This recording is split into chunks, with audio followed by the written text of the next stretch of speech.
I'm driving a truck, boom boom diesel. Is that what is parked outside? Yes. Wow, I have to go take a look at it. There is something beyond what you know that's very important. Yes, exactly. So that's 4D. So anybody could be a mystic. Of course. Wow. Do you have any last words of wisdom? I'm going to live for some more time. Why do you want me to tell the last words right now?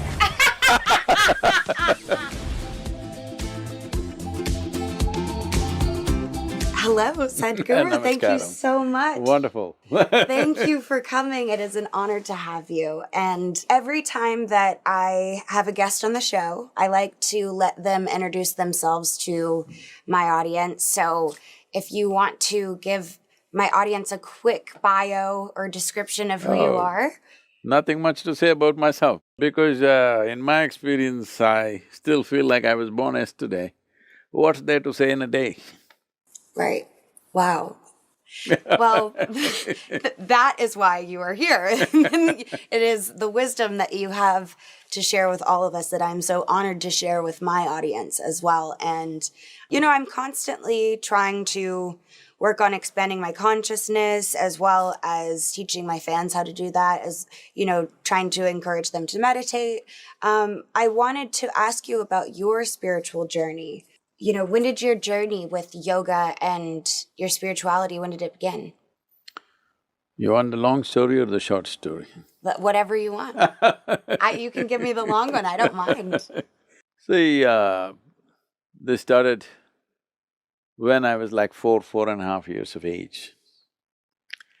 Suddenly I realized that I actually don't know anything. I don't know anything means I don't know anything at all.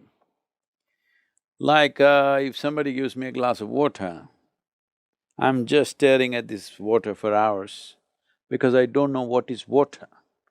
I know I can drink it, I know how different ways how I can use it, but I do not know what it is. Actually, even today, nobody knows what it is. Water is the only thing available in all three states. It is there as liquid, it is there as, out in the air, it is there as solid ice, and 2/3 of your body is water, 2/3 of the planet is water. If you want to look for life, we look for a drop of water. But do we know what it is? Actually, with all the scientific exploration, we have only learned how to use different things or abuse different things. But we still do not know even a single atom in its entirety. We do not know. So, when I was very young, I just realized I don't know a thing. So if I find a dry leaf, I'm looking at it for 5-6 hours at a stretch. If I sit up in the bed, I'm just staring at darkness for the whole night. My father, being a physician, started thinking I need psychiatric evaluation.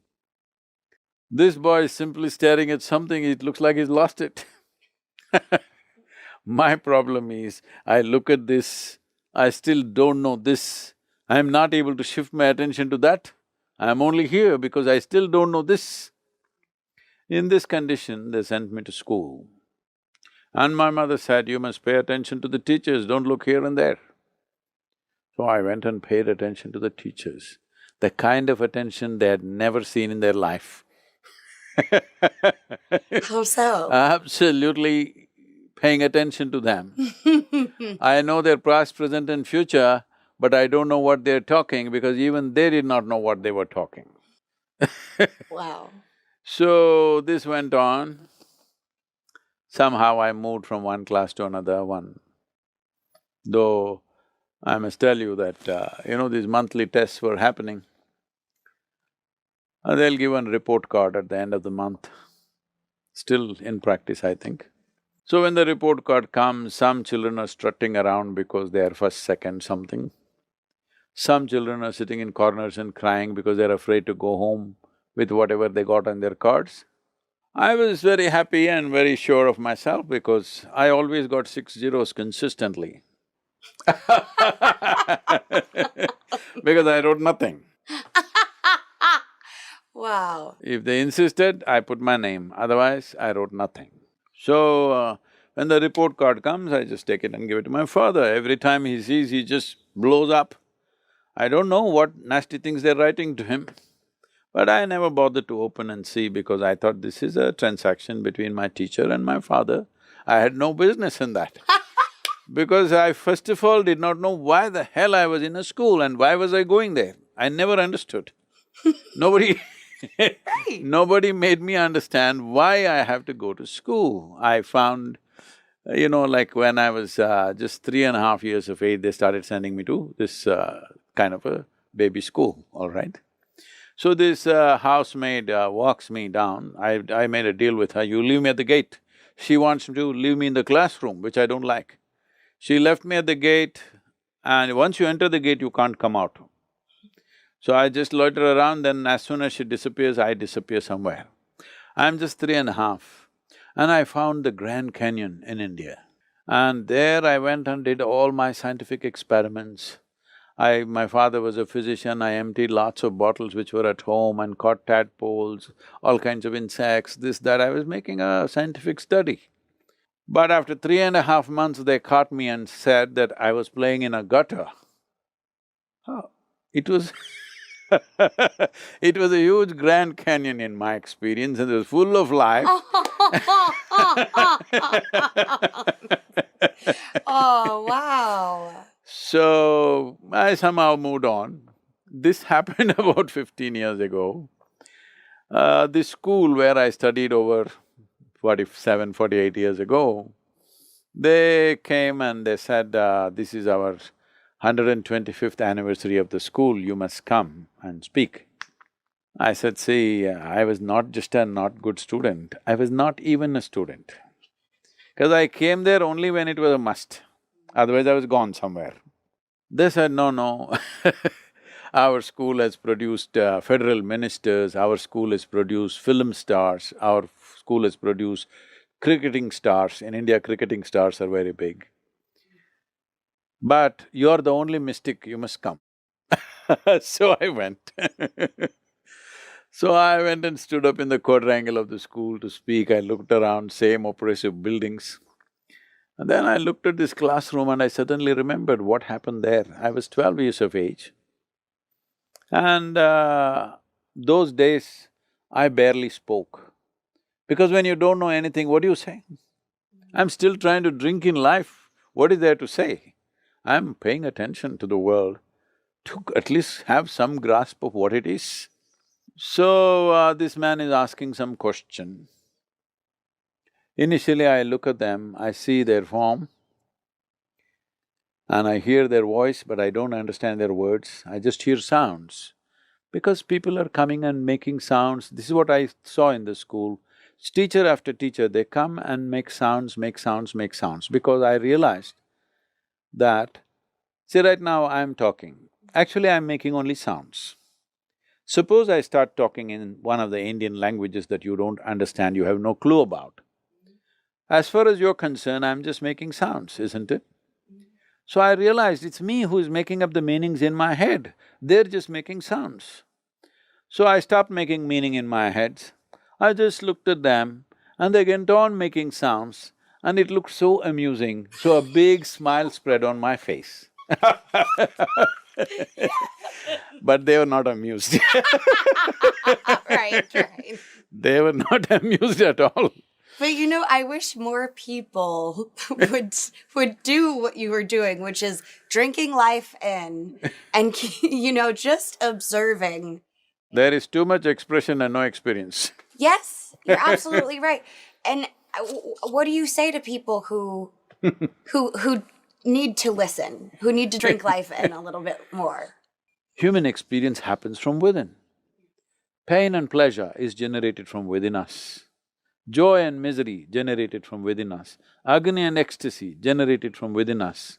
But we are thinking something else is doing it to us. So the more and more I looked at it, I understood the mechanics of how what we call as human functions from its very core of non-physical dimension to the physicality of who we are. As I observed it more and more, I realized various things. One day I was like around 17 or 18 at that time. Food was… no, I don't call this a eating problem, but I ate a lot. I never put on any weight because I was so intensely active, all the time physically active in sport, in climbing rocks, riding motorcycles, at that time I was riding a bicycle endlessly. So one day I put a morsel of food in my mouth and it exploded in my mouth. I suddenly realized something that is not me, coming from somewhere, suddenly is becoming me. Within my mouth, not even… it didn't even go into my stomach, right here, it's just becoming me. That's how it's happened, isn't it? It just hit me so hard. Suddenly I started eating slow because… not by choice, not by wanting to be slow, suddenly the experience of eating became like the greatest thing because something that's not me, it is no more about taste, it is about something that's not you is becoming you. This is the greatest love affair happening within myself. It just exploded. Like this it went on and by then I had become a super skeptic about everything. Skeptical about social situations, moralities in the world, religion, politics, economics. I'm super skeptical about everything. Then I started a few businesses because I was crisscrossing India on my motorcycle. Then they stopped me at the borders. I was nearly 20, but I did not know there is something called as a passport, That's another generation. They stopped me and said, where is your passport? I pulled out my driving license because I've been riding since I was 12 without a license. By the time I got 18, within 3 months I got my first driving license. Well, I thought my driving license is like… will take me anywhere in the world. These guys stopped me at the border and said, this is not going anywhere, you need a passport. So I did not know what it is, where to get it from. I came back, figured it out. Within 6 months I got a passport because I thought I'm going to just ride away across the world. Then I knew I need some money, so I started a business, I started a farm. I built a few farms for others.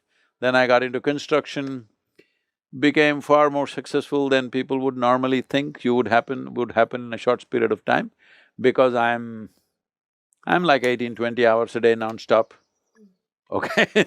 Others work 8 hours a day and they stop in between, they have to smoke, they have to drink, they have to eat, they have to rest. I have no such issues, I'm like on. So naturally, everything worked. And my mother started saying, oh, somebody told me that when you were born, that you will live a very fortunate life. I said, I'm the one who is working my ass off and you telling me somebody told you, huh?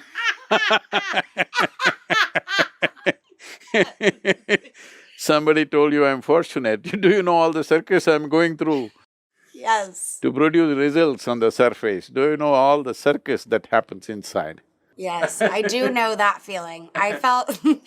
I actually had an experience where I went to a church convention and when I was younger and someone had prophesized over me and said the same thing. And now I kind of feel the same way. I mean, I'm working so much. Thank you. And it is a privilege, but it is hard work, isn't it? It depends. If you do it joyfully, it's exciting. If you do it miserably, it's hard. Yeah. No work is hard unless you make it that way. Would you say that changing your perception is the key? See, if you're joyful, you will swim up and down 25 times. Well, is it hard on your muscles? Yes, it is. But is it hard? No. Is it hard work? No, it's joy. So you climb a mountain, is it hard? Yes, your knees will freak, but you're accelerated. So how can you call it hard work? If you're doing something that you don't love to do, then only you can do hard work. Hard work you must leave it for donkeys, because donkeys are always made to do what they don't like to do, unfortunately, poor animals. How do you encourage someone to find the joy in their life, and specifically their career? Because if they do find that it's hard work, how do you help them shift their perspective? See, somebody was telling me that it seems some studies are showing 70% of the Americans hate their work. Hate, not dislike, hate. If you're doing something that you hate for 5 days of the week, of course in the weekend you will overdose. You should not do that. Because this life is not about you making it hard and then in the end having fun. This is not what this life is about. We live in this world that teaches us that we have to work, work, work, paycheck to paycheck, and then someday we'll have a happy No, it's ending. not about paycheck to paycheck. Right from kindergarten level, always you must be ahead of everybody else. So because your only joy is in other people's failures. If we do not change this, humanity will never find joy. Above all, nobody will find joy in their work. There is no such thing. Because both joy and misery can only happen within you. The seat of your experience is within you, it's not out there. So it doesn't matter if you sweep the floor or you are a rock star or I'm a spiritual teacher, it doesn't matter. You can do everything joyfully if you're joyful.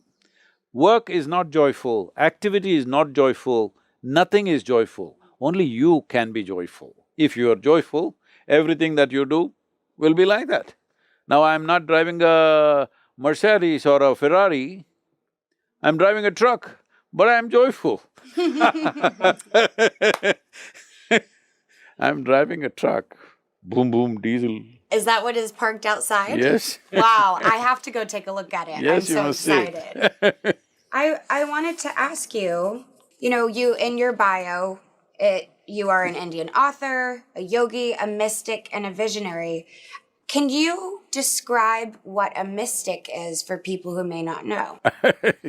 See, there are only two kinds of people. This happened some time ago. The books, till now, I've published about 123 books. So most of these books are just compilation of my talks. Somebody transcribes it and puts it, I never bother to read it, usually I give it a title. Amazing. Only these last three books, Inner Engineering, Death, and now the Karma, these three books I've sat on it and worked a little bit on it. Otherwise they're just talks, people compile and put it on. So this particular thing came to me, I just flipped through and then I wrote the title of the book, Of Mystics and Mistakes. Then our English publication department, because we publish in various languages, came back and said, Sadhguru, this is too much up in the face, you can't just say of mystics and mistakes. I said, see, there are only two kinds of people in the world, mystics and mistakes. Wow. Those who have made a mistake with their perception, they are mistakes. So much suffering happens because of that. If you perceive everything right, people will call you a mystic. Wow. So anybody could be a mystic. Of course. Wow. I love If it that is… thinking. if it is so unattainable, that means I must be some kind of a alien. Okay, so I do have to ask, speaking of aliens, do you believe in extraterrestrial beings? Well, I'm talking to you. I don't know if that's a compliment or not. A part of the reason why I work so much on my consciousness is so that I can make contact with beings from from other dimensions. See, because you're using the word consciousness, let me say this. So there are many aspects to who you are right now. There is a body, physical body, which is an accumulation. The food that we've eaten has consolidated itself like this. There is a mental body. Mind is not just here, it's across the body. Every cell in the body has its own intelligence and enormous amount of memory, isn't it? Every cell in your body remembers trillion times more than what your conscious mind can remember, because it remembers your forefathers.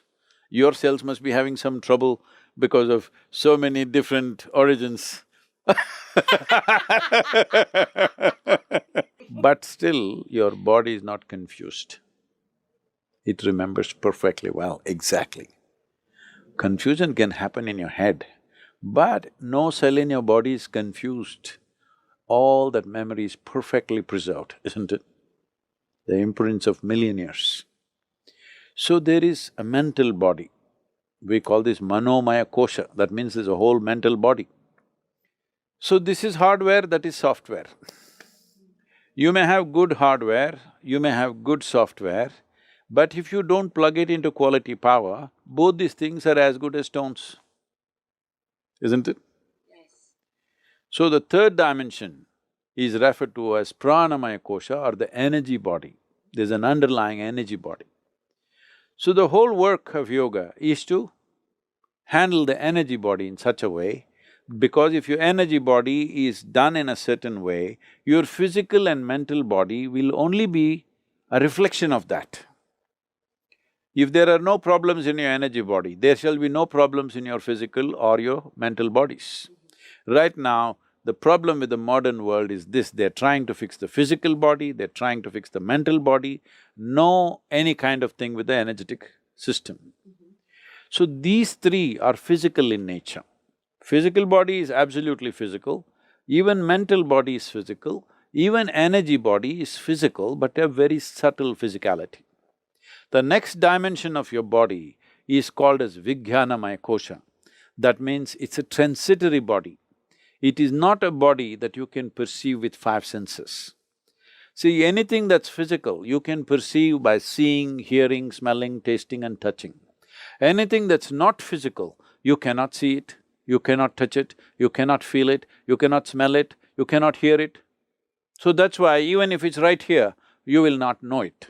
That doesn't mean there is nothing here. There are a whole lot of stuff here, but you don't feel it because these five senses are no use for those purposes. These five senses are wonderful for survival. It gives you a picture. If your eyes did not work, you would walk into the water, all right? Not walk upon the water like you were expecting me to do. I was hoping you still will. Because if I can walk on the water, but then where shall I swim? I won't do such a foolish thing. So the fourth dimension is transitory, it's called Vijnanamaya Kosha. Transitory means from physical, it's becoming non-physical. The fifth dimension of your body is called Anandamaya Kosha, it is purely non-physical in nature. If something is non-physical, how would you define it? I don't know that I could. You cannot, because only if there is some kind of, boundary, you can define, you can say, oh, this is a woman, this is a man, this is a house, because there is a boundary. If there is no boundary, how do you define it? There is no definition. So, there is no definition, there is no way to describe it. Because of that, we speak of it from our experience. So we call it Anandamaya Kosha, which means the bliss body. This doesn't mean a bubble of bliss is sitting within you, it's non-physical in nature, but whenever we touch it, we become blissful. Because of that, it's a child's language, in America it's in use. For example, these are speakers, but some time ago, people would be carrying big tape recorders on their shoulders, listening to the music when there were no headphones and stuff. They called it a boom box. Yes. Okay because it's a child's language, it's doing boom, boom, so it's a boom box. Yes. So because whenever we touch this, we become blissful, so it's the bliss body, because we don't know how to define it. Something that's non-physical, not only doesn't have a boundary, also doesn't have a quantity, isn't it? Right. So as we sit here, this is my body, that's your body. This is my mind, that's your mind. They will never be one. That is your body, this is my body. Till they bury us, we're not going to be one. I would love to ask you about your relationship with motorcycles because I find this so fascinating. It's not every day that you see a yogi on a motorcycle and then finding practices, or learning valuable lessons through it. What drew you to motorcycles and what did you learn from it? I started riding small scooters and motorcycles when I was 12. Yes. It was not legal, but still, It is not motorcycle per se. If you were walking, you could cover only that much terrain. If you were on a motorcycle, it took you where? Like I was just saying, it's not about freedom, it's about the ropes. So legs were ropes, so bicycle became freedom. Once you saw a motorized bicycle, naturally you went for that, all Right, right? right. So as I said, I crisscrossed India on my motorcycle at that time. But after that, things happened when I was 25, this whole thing exploded, my myth of who I am, my individuality exploded and completely I lost everything. One afternoon I went up the hill, a small hill in Mysore. Are you familiar with India? No. No. You should come. Well, I have been, but I didn't get to spend too much time there. There is a city called Mysore in the south. So that's where I grew up. So there's a small hill. Generally, this is the thing there, at least at that time, the tradition in the hill in Mysore city is, if you want to test our motorcycles, of course we go up Chamundi Hill. If you want to camp, we go up Chamundi Hill. We want to party, we go up Chamundi Hill. We fall in love, we go up Chamundi Hill. If we fall out, we have to go up Chamundi Hill. If you have nothing to do, you go up Chamundi Hill. So one afternoon, between two business meetings, I had nothing to do. So not even thinking about it, I just rode up Chamundi Hill, parked my motorcycle, went up and sat on a rock that was familiar to me. Suddenly, for the first time, I did not know really what is me and what is not me. What was me was just all over the place. And I couldn't figure out what's happening to me. And every cell in my body was dripping ecstasy, bursting with ecstasy. I don't know what was happening to me, I thought this lasted for 10-15 minutes, but when I came back to my normal senses, it was about 4.5 hours. I was sitting right there, eyes open. It was 3:30 in the afternoon when I sat there, sun had set, it had become dark. But for the first time in my adult life, me and tears were impossible. I live like this, but tears to a point my shirt is all wet. So when I ask my super skeptical mind, what is happening to me? The only thing that my mind could tell me is, maybe you're going off your rocker. But within myself, I knew I've hit a gold mine. I don't know what it is, but I knew this is not something to be lost. So when I shared with my closest friends that something like this is happening to me, but just close my eyes, I'm just gone. Hey, come on, what did you drink? Come on, what did you pop? Where did you get it? Well, this is all I got. So suddenly I realized there was no context in the society around me as to what was happening to me. Nobody knew what was happening to me. People, my family started looking at me with some concern because suddenly, the shape of my face was changing, my eyes changed, my voice changed. Within matter of 3-4 weeks, my gait changed. Even if I tried to walk the way I was walking earlier, I couldn't walk. Suddenly my gait changed, everything changed. And lifetimes of memory just descended on me in such a way that it became a bit challenging to be with the people who were around me, my family, my friends, my work. By then, within 5 years, I was known as a very successful entrepreneur, having half a dozen businesses going. I just couldn't go there anymore. I went there one day and I just sat there for some negotiation. Then I saw, whatever I think, all these guys are agreeing to me, even though it's not good for them. That's the day I decided I will never sit for any negotiation ever. Even now, even for the yoga center, so much land is being bought, sold, whatever happening, I never sit for any negotiation because if I think something, they will do just that. So, I said, I'll never again sit in a business deal, ever. I've not done that till now and I will not do it. So I just stepped out of my business and traveled around for about a year and a half, trying to check out what was coming in my memory, lifetimes of memory. So I traveled just to check if it's true. Though in my mind it was crystal clear, I was such a skeptic, I was trying to somehow prove it wrong. But every bit that I saw was there. I traveled thousands of kilometers across of India trying to identify those places. After that, there's been no looking back, the last 39 years. At that time, I sat down after about maybe a year or maybe a few months. I thought, see, this is fantastic. If I simply sit here and don't mess with my mind, I'm ecstatic, bursting. And I knew this is true with everybody. I tried with a few people and it worked. Then I made a plan.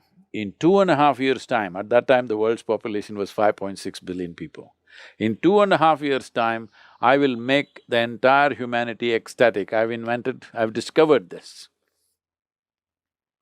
39 years now. Been working 7 days of the week, 365 days, over 16 to 18 hours a day. Here I am.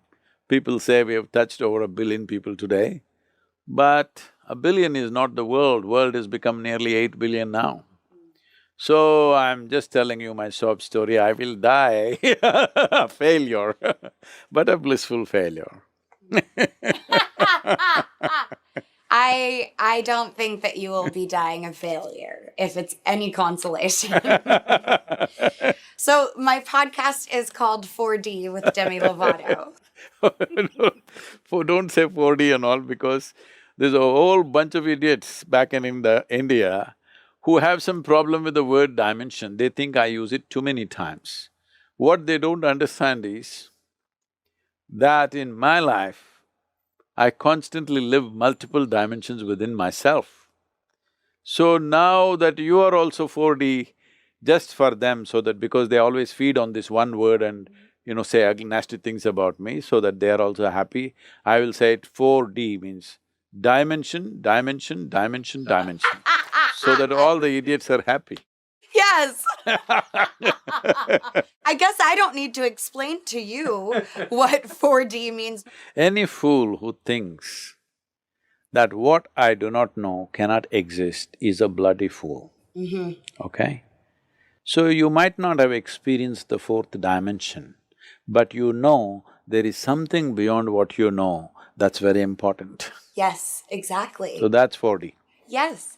And okay, you said it perfect. I'm saying for all those people who might not have experienced anything beyond what they see, what they hear, what they smell, what they taste and touch, essentially sense organs, do not ever think that what you do not know cannot exist. That is the crown of ignorance. Ignorance is there, ignorance is not bad as long as you know you're ignorant. Yes, when I know that I do not know, my intelligence is constantly seeking. You cannot help it. It's not a choice, I'm going to become a seeker. There's no such thing. If you realize you do not know, everything within you will start seeking. So, you will destroy your seeking the moment you think, what I do not know cannot exist in this world. So, it's good if you are in fourth dimension, if you are in 3 dimensions, you must talk about the fourth dimension. If you are in fourth dimension, you must talk about the fifth dimension. When I say talk about, you're not talking about something that you do not know. At least you're addressing there is something more than what I know. And that's very important. That is an acknowledgement of the limitations of what I know, so that always there is a seeking, that your seeking never sleeps, your intelligence never sleeps. Your body may sleep because it needs sleep, but your intelligence, your consciousness, your seeking need not sleep. 8 hours a day seeking is not going to work. You need 24 hours, all your life you're seeking, otherwise your life will become very small.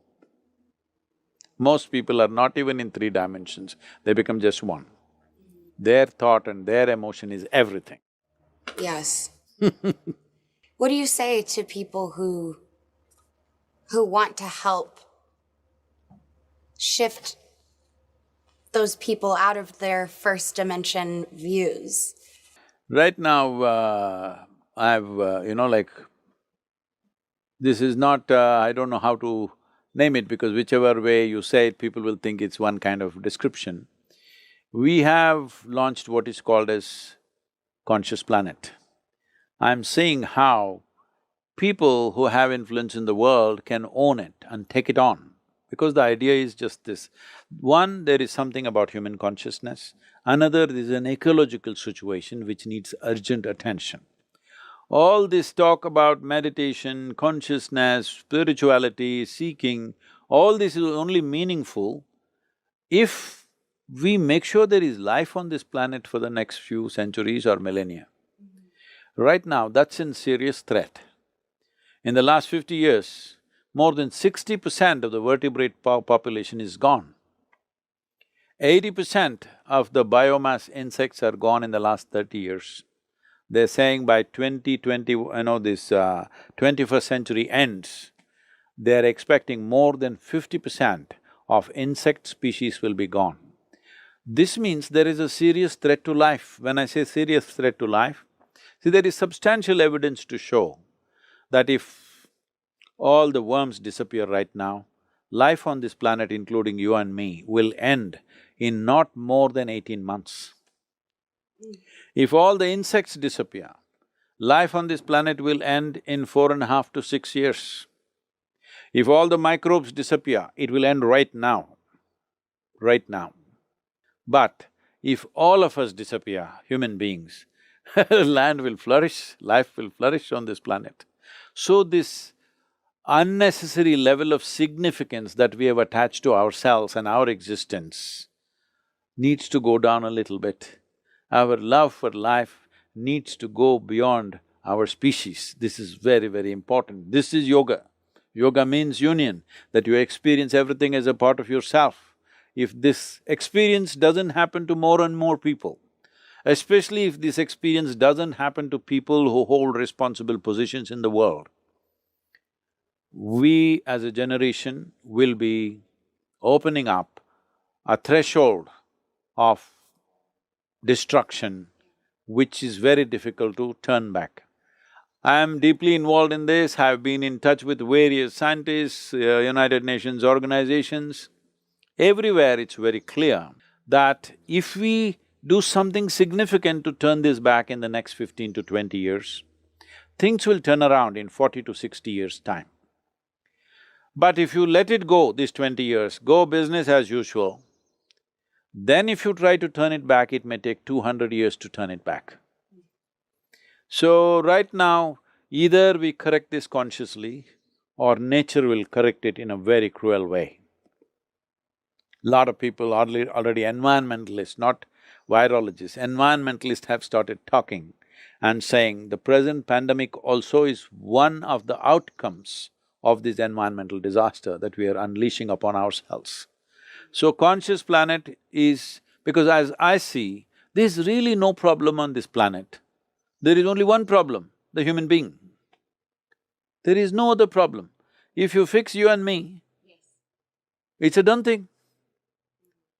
But to make everybody willing, as I said, last 39 years, I thought, who would refuse to be ecstatic? Who would not want to be blissful? But people are so deeply invested in their miseries. How much ever you do, they hang on to their miseries. This is because still life is compulsive. It's not become conscious. A human being, so we don't refer to any other creature as a being, only to this one, because this is supposed to know how to be. If you know how to be, what is the problem? There's absolutely no problem with this. Well, I think that I have to end it there because that was actually my favorite thing that I heard you say. And I want all of you, people like you, young people who have influence over the next generation, to take up this conscious planet.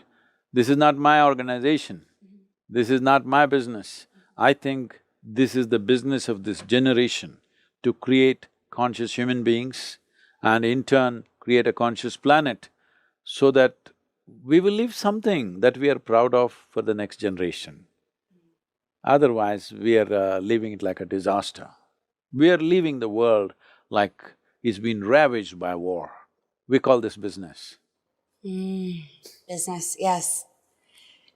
Do you have any last words of wisdom for my audience? I'm going to live for some more time. Why do you want me to tell the last words right now? You're right. You have a very good point. Never mind. We'll have you back another time. My beard may be gray, but I'm living for some more time, Demi. Yes, you are. Yes, you are. Thank you so much. Thank you.